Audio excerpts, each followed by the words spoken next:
आप सभी के हृदय में विराजमान परमात्मा को मेरी राम राम। काकभूषणी जी ने पक्षीराज गरुड़ से कहा कि मनोविकारों में इतना बल है कि वे मनुष्य को गिरा डालते हैं, रोगग्रस्त कर देते हैं, और एक मनोविकार ही पर्याप्त है। अर्थात मनुष्य को मारने के लिए एक रोग ही पर्याप्त है, अनेक रोगों की आवश्यकता नहीं है। लेकिन यहाँ तो झुंड के झुंड रोगों के मनुष्य के ऊपर आक्रमण किए हुए हैं, तब ऐसी स्थिति में वह भला किस प्रकार से समाधि को उपलब्ध हो सकता है। असल खेल समाधि की अवस्था को प्राप्त होने का है, क्योंकि समाधिस्थ अवस्था ही वह यान है जो आपको प्रभु के राज्य में प्रवेश कराता है। अन्य किसी और ईंधन से, किसी और यान से वह यात्रा संभव नहीं। केवल समाधि का ही वह महायान है जिसके माध्यम से आप प्रभु के राज्य में प्रवेश कर सकते हैं। पर समाधि की अवस्था को प्राप्त कैसे किया जाए? संभव नहीं, क्योंकि मनोविकारों की रस्सियों के रहते यदि आपने रॉकेट को बांधा हुआ है लॉन्चिंग पैड के साथ, तो रॉकेट अंतरिक्ष में कैसे जा सकता है? अंतरिक्ष में जाने के लिए एक तो ईंधन का धक्का चाहिए, वो फोर्स चाहिए, और दूसरी बात, वो फोर्स लग भी जाए तो जिन लॉन्चिंग पैड ने उसको पकड़ा होता है उनको छोड़ना होता है, तब वो उड़ता है। लेकिन ये जो रोगों के इतने सारे बंधन हैं, ये सारे बंधन मनुष्य को ऐसे बांधे रखते हैं कि समाधिस्थ अवस्था तक पहुंचने ही नहीं देते। बहुत दूर, वो छोटी मोटी बातों में ही इतना उलझा रहता है। मेरी बात पर यकीन ना आए तो खुद में देख लीजिए, आसपास देख लीजिए, पता लग जाएगा किन क्षुद्र बातों पर, छोटी छोटी बातों पर, ओछी बातों पर मनुष्य की चेतना अटकी हुई है। जब उन्हीं गुंजलों में वो उलझी पड़ी है तो समाधि का द्वार तो सपने में भी दिखाई नहीं दे सकता। अब ये सारी बातें सुनकर पक्षीराज गरुड़ ने पूछा, तब इसका मतलब है कि ये इतने सारे जो उपाय किए जाते हैं, जप तप व्रत नेम इत्यादि, ये सब किस खाते में जाएंगे? मनुष्य करता है ना ये सब। क्यों करता है? कि कुछ दिव्यता को प्राप्त करने के लिए, उस समाधि की अवस्था को प्राप्त करने के लिए। तब वे किस खाते में जाएंगे? पक्षीराज गरुड़ ने ये प्रश्न किया काकभूषणी से। अब काकभूषणी उनकी इस बात का उत्तर देते हुए कहते हैं, नेम धर्म आचार तप ज्ञान यज्ञ जप तान, भेषज मुनि कोटिन नहीं रोग जाहि हरिजान। कहते हैं, हे हरिजान, यानी हे हरि के वाहन, हरि के यान, सुनो सुनो, जो बात कही है कि ये सब जप तप इत्यादि, तो नेम धर्म आचार तप, ये जो नियमों में चलना, धर्म का पालन करना, आचरण की शुद्धता पर ध्यान देना, तप ज्ञान यज्ञ जप दान, ये बहुत सारी चीज़ें हैं, ये उपाय हैं।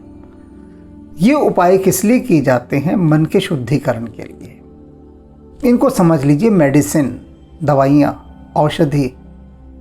ये औषधि हैं जिन्हें मनुष्य समय समय पर लेता रहता है, कि जैसे शरीर के लिए लेते हैं वैसे मन के लिए, कि मन जरा ठीक रहे तो जप किया, तप किया, दान किया, पुण्य किया, अनुष्ठान किया। ये मन को थोड़ा कंट्रोल करने के लिए, मन का जो असंतुलन है उसको संतुलित करने के लिए ये उपचार स्वरूप हैं। और कह रहे हैं कि ये सब औषधियाँ हैं।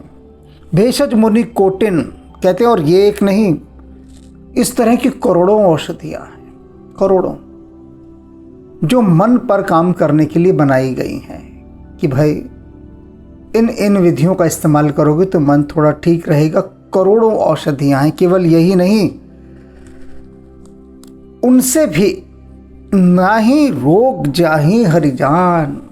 कहते हैं, हे हरि के यान, पक्षीराज गरुड़ सुनिए, उनसे भी ये रोग नहीं जाते हैं।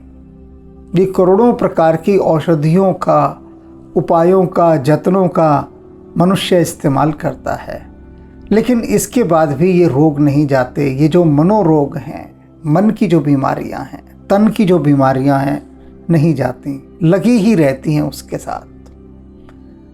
अब बात यहाँ पर बड़ी विचारणीय हो जाती है कि जब इतनी सारी चीज़ों से भी ये रोग नहीं जाएंगे तो तब कैसे जाएंगे? ये रोगों का बल देख रहे हैं आप कि स्वयं काकभूषणी कह रहे हैं कि आप नियमों का पालन कीजिए, पूरे धर्म पर चलिए, धर्म पूर्वक रहिए, आचरण आपका शुद्ध रहे, तप कीजिए, ज्ञान यज्ञ जप कीजिए और दान दीजिए। ये प्रमुख उपाय हैं, किंतु इनके साथ साथ अन्य करोड़ों उपाय और भी हैं, करोड़ों उपाय, वे सब कीजिए, लेकिन ये मनोरोग नहीं जाएंगे।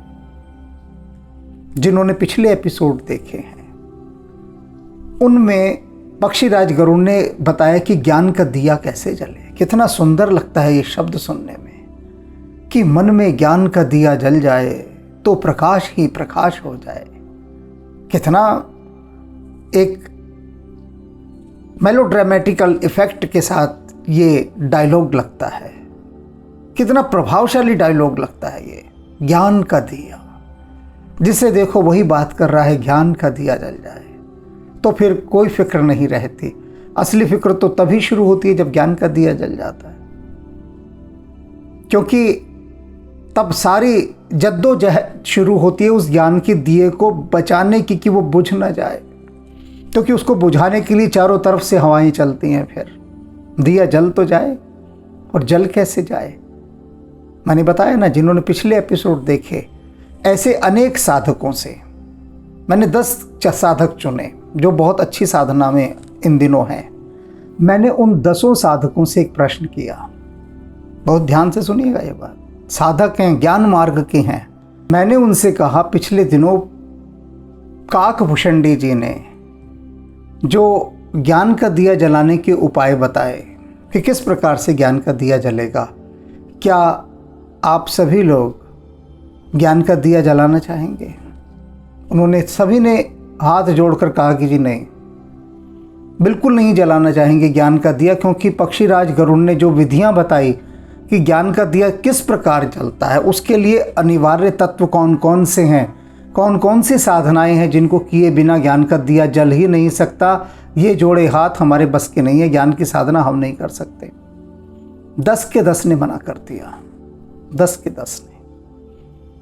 इसीलिए कहते हैं ना, जो ज्ञान मार्ग की बात करते हैं, देखने में बड़ा लगता है कि बड़ा प्रभावशाली है ज्ञान मार्ग, जैसे कि हिमालय देखने में बड़ा आकर्षक लगता है कि क्या हिमालय है सुंदर, अभी चढ़ जाएंगे। ज़्यादा से ज़्यादा 1 सेंटीमीटर का 2 सेंटीमीटर का हिमालय दिखाई देता है दूर से, इसको क्या, इसको तो अभी चढ़ जाएंगे हम। लेकिन जब चढ़ना शुरू करो तब पता लगता है कि 10 कदम भी न चल पाएंगे, हिमालय चढ़ना तो बहुत दूर की बात है। तो इसी प्रकार से ये ज्ञान मार्ग है। अब ये जो ज्ञान मार्ग है, 10 के 10 साधकों ने मना कर दिया कि हम ये ज्ञान का दिया नहीं जला सकते, क्योंकि जो इस मार्ग के जो खतरे बताए हैं, जो महान संकट हैं, इन्हें हम नहीं जीत सकते, नहीं जीत सकते। उसी तरह से ये रोग, महारोग जो इस समय काकभूषणी बता रहे हैं कि इन महारोगों पर विजय प्राप्त की ही नहीं जा सकती।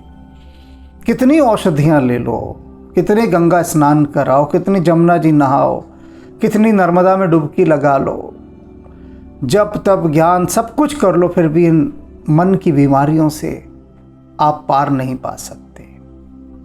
तो क्या निराश हो जाएं? ऐसा तो होता नहीं है, कोई तो रास्ता होगा, कोई तो रास्ता होगा। अब उसी रास्ते की ओर काकभूषणी धीरे धीरे बढ़ रहे हैं, लेकिन पहले बता रहे हैं कि ये मनोविकारों को जान लो पहले अच्छे से। एही विद सकल जीव जग रोगी, कहते हैं इस प्रकार इस जगत में, इस पूरे संसार में सब लोग रोगग्रस्त हैं, सभी रोगी हैं, निरोग कोई नहीं है। कहते सारा संसार इन मनोविकारों से, यानी मन के रोगों से ग्रस्त है।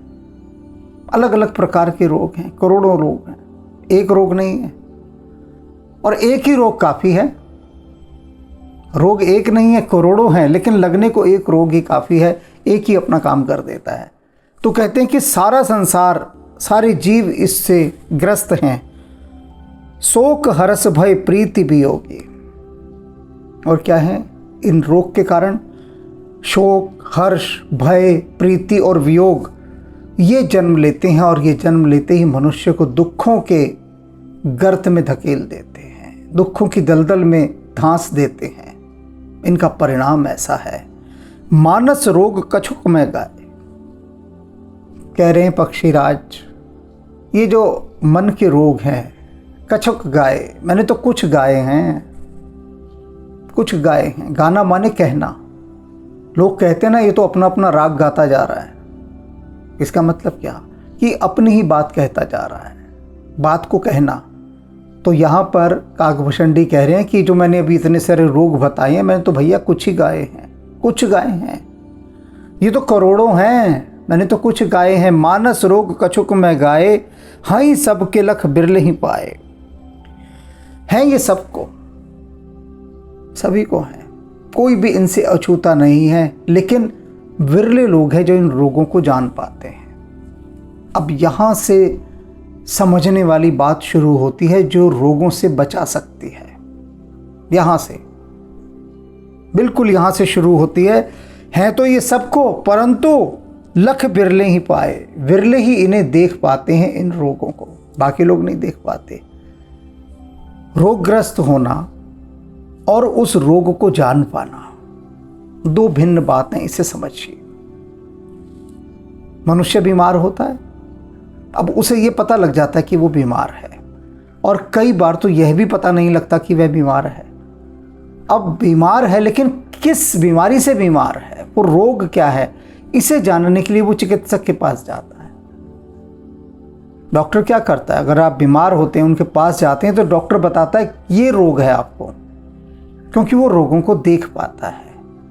अब यहाँ काकभूषण जी कह रहे हैं कि संसार में ऐसे विरले लोग हैं, विरले माने रेयर, एक्सेप्शनल, कि जो रोगग्रस्त हो जाते हैं, रोग को जान भी लेते हैं, पहचान भी लेते हैं, देख भी लेते हैं कि मुझे कौन सा रोग हुआ है, क्या रोग है ये। उस रोग को अच्छी तरह से देखने की विद्या भी जानते हैं, लेकिन वो बहुत गिने चुने लोग हैं जिन्हें अपने रोग का पता भी होता है। अब इसे एक उदाहरण के द्वारा समझाता हूँ। मैं अभी शरीर के रोग की बात नहीं कर रहा, मन के रोग की बात कर रहा हूँ। एक व्यक्ति को बहुत क्रोध आता है, बहुत क्रोध, और उसके पास जाकर कोई कहे कि तुम तो बड़े क्रोधी हो, तो क्या कहेगा कि क्रोधी होगा, तू पागल है क्या? अरे मैं क्रोधी हूँ क्या? अभी दो मारूंगा तेरे मुंह पर थप्पड़, पता लग जाएगा मैं क्रोधी हूँ या नहीं हूँ। भड़क जाएगा वो।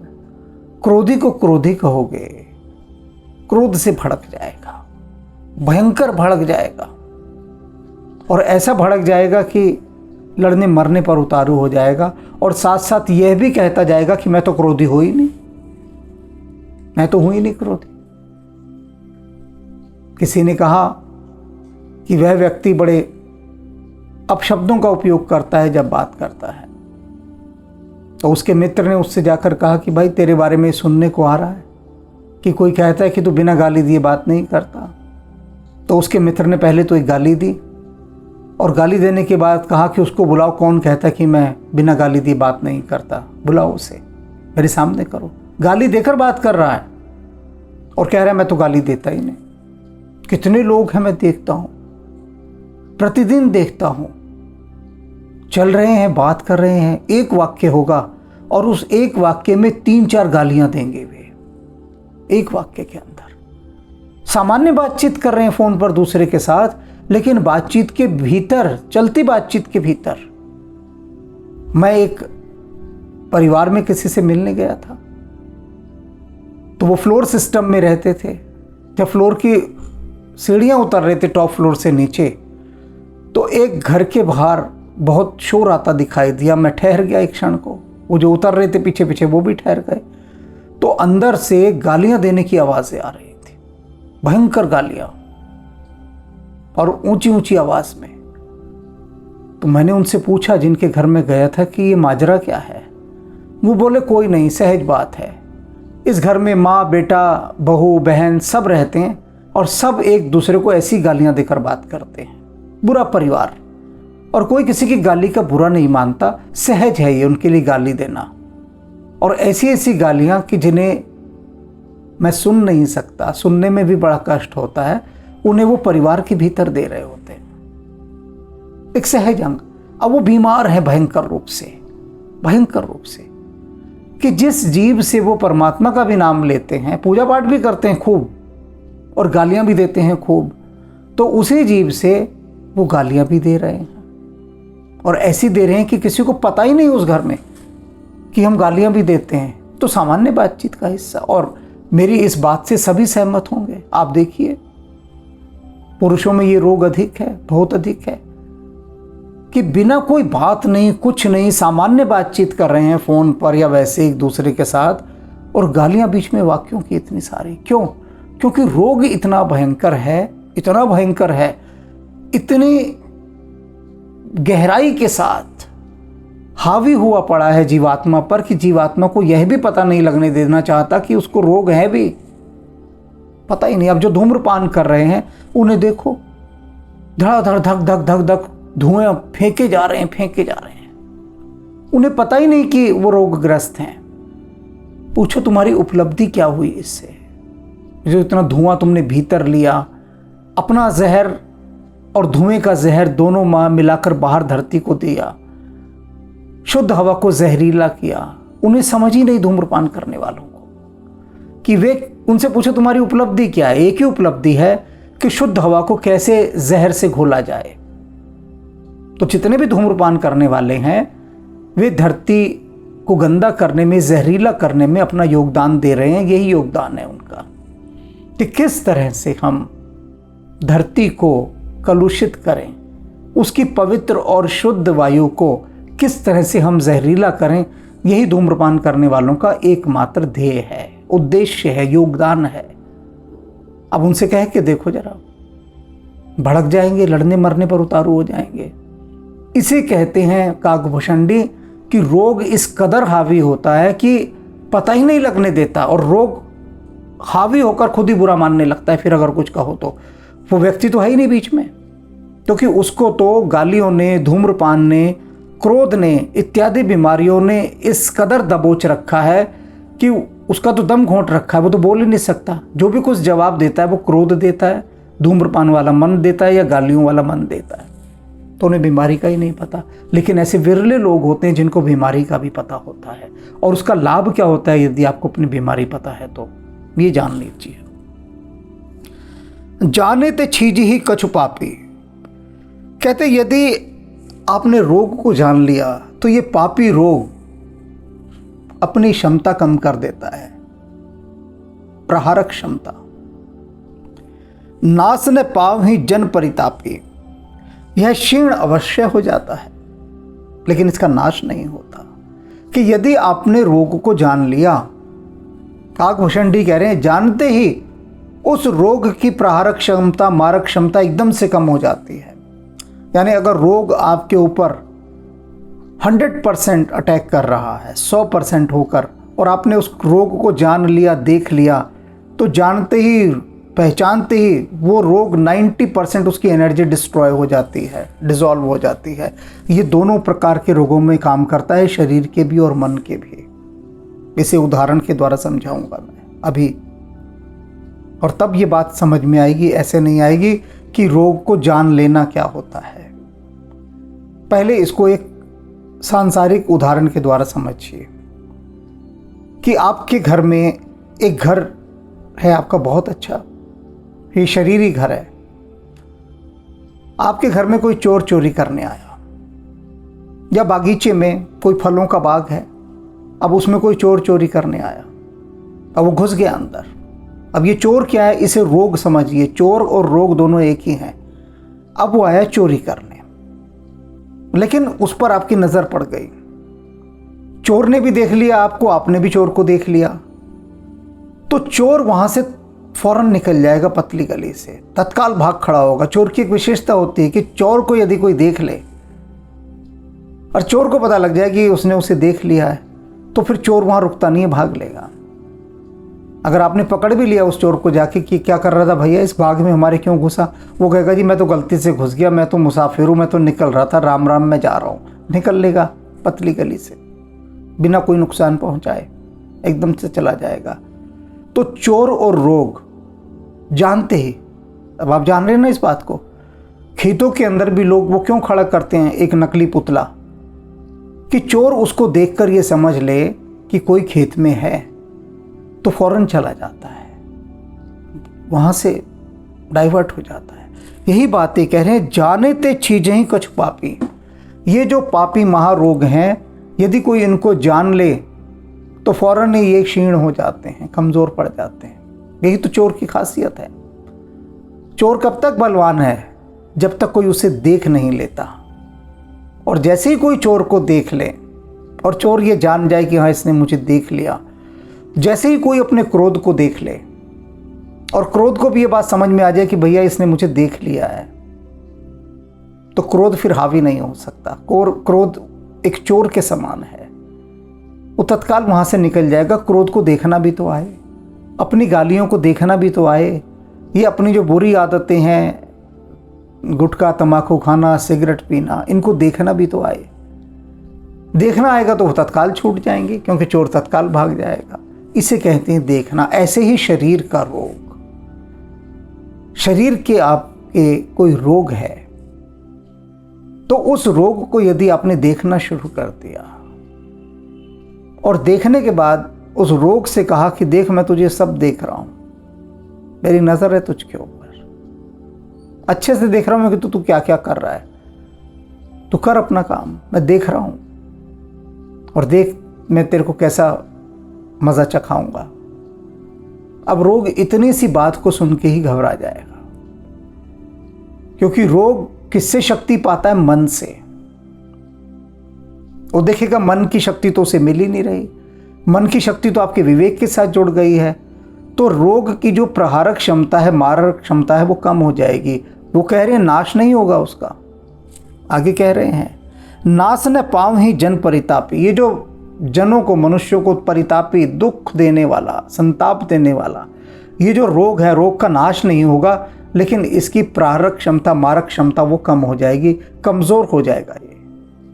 और ये भी बहुत बड़ी बात है, कोई छोटी बात नहीं है कि आपने अपने दुश्मन को कमजोर कर दिया।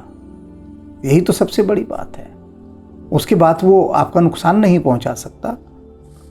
विषय कुपथ्य पाई अंकुरे, मुनिहु हृदय का नर बापुरे। कहते हैं ये जो रोग है ना, ये वाले, इनके बीज सब जगह पड़े हुए हैं, सभी जगह, साधुओं में भी पड़े हुए हैं, ऋषि मुनियों में भी पड़े हुए हैं, लेकिन वो इनको पनपने नहीं देते, बिल्कुल भी पनपने नहीं देते। बीज कब पनपता है?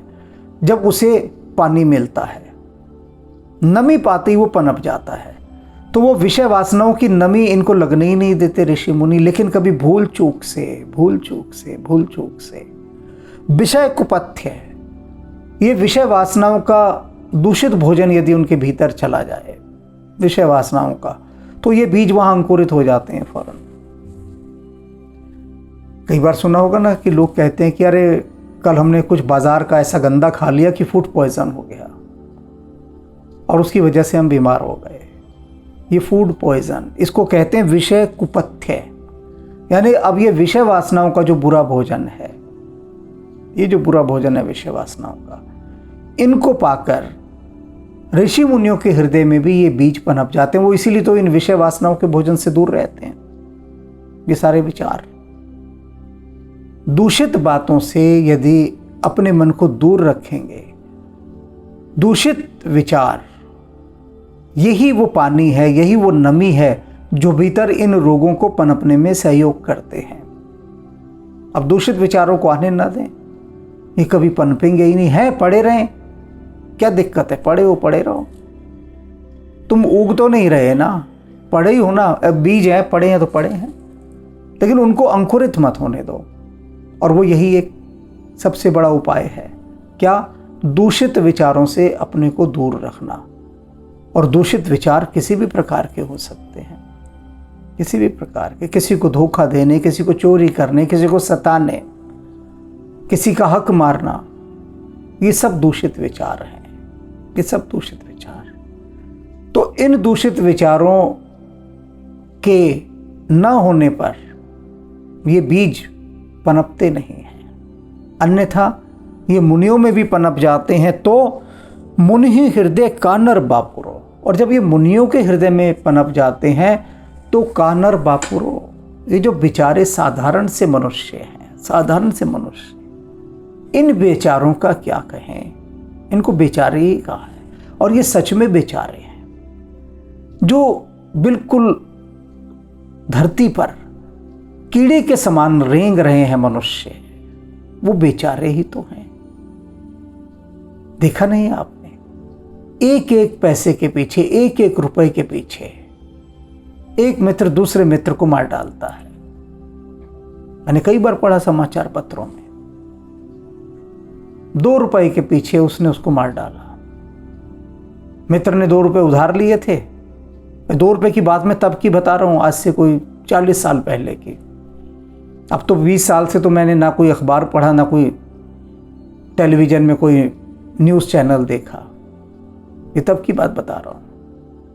यदा कदा प्रयोग के रूप में कि हो क्या रहा है, संसार में चल क्या रहा है, सिर्फ एक प्रयोग के रूप में कभी कभी कुछ देख लिया तो देख लिया, अन्यथा ये मेरी दिनचर्या का हिस्सा नहीं है। समाचार पत्र तो 20 साल से मैंने शक्ल ही नहीं देखी होता कैसा है। तो ये तब की बात बता रहा हूँ। तब 2 रुपए के पीछे मैंने पढ़ा कई बार, 1 रुपये 50 पैसे। ये एक दोस्त ने दूसरे दोस्त से मांगे, उसने दे दिया 1 रुपया। बाद में दूसरा दोस्त उससे मांग रहा है, वो दे नहीं रहा, और पहले दोस्त ने इसी बात से नाराज होकर उसको मार डाला। अब ये क्या है, ये जमीन पर रेंगते हुए कीड़े ही तो हैं कि जो 1-1 रुपए के पीछे दूसरे को मार रहे हैं, और 1-1 रुपया किसी का लेकर जो लौटा नहीं रहे हैं। दोनों ही। तो काकभूषणी कह रहे हैं जो साधारण से इंसान है, बेचारे कहा है। बेचारे क्यों कहा है? क्योंकि इनको दूसरी बुरी आत्माओं ने काबू कर रखा है। इनकी अपने सोचने, समझने, विचारने की शक्ति बिल्कुल नष्ट हो गई है। किसी मनुष्य पर यदि कोई प्रेतात्मा हावी हो जाए तो फिर उसका अपना नियंत्रण तो स्वयं पर रहता ही नहीं। वो तो प्रेतात्मा के नियंत्रण में होती है। जैसा वो करवाएगी, जैसा वो चाहेगी, वैसे उसका शरीर करेगा। उसका ऑपरेटिंग सिस्टम उस प्रेतात्मा के हाथ में चला जाता है, और वही ऑपरेट करती है फिर उस शरीर को। वह नहीं करता जिसका वो शरीर है। तो इसीलिए इनको बेचारे मनुष्य कहा है। बेचारे, कि जब इन बेचारों की ये दुर्गति है तो देख लीजिए कैसे ये अपना उद्धार पा पाएंगे। समाधि तो सपने में भी नहीं आ सकती कि ऋषि मुनियों के ऊपर भी आक्रमण करने से नहीं चूकते मनोरोगी, उनके भीतर भी जाकर अंकुरित हो जाते हैं। तो इतना विकराल रूप है इन मन के रोगों का। अब असल बात फिर यहां आती है कि इनका नाश किस तरह से किया जाए। कोई तो रास्ता होगा, कोई तो उपाय होगा, कोई तो विधि होगी, कोई तो रसायन होगा जिससे इन मन के रोगों को सदा सदा के लिए खदेड़ दिया जाए और दोबारा आए ही ना आए। कहते हैं ना, रोग को जड़ से खत्म कर देना। तो क्या है ऐसी चीज जो इन रोगों को जड़ से खत्म कर दे?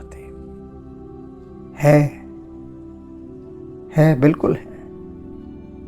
तभी तो ये इतनी राम कथा बांची जा रही है। नहीं होती तो क्यों बांची जा रही होती?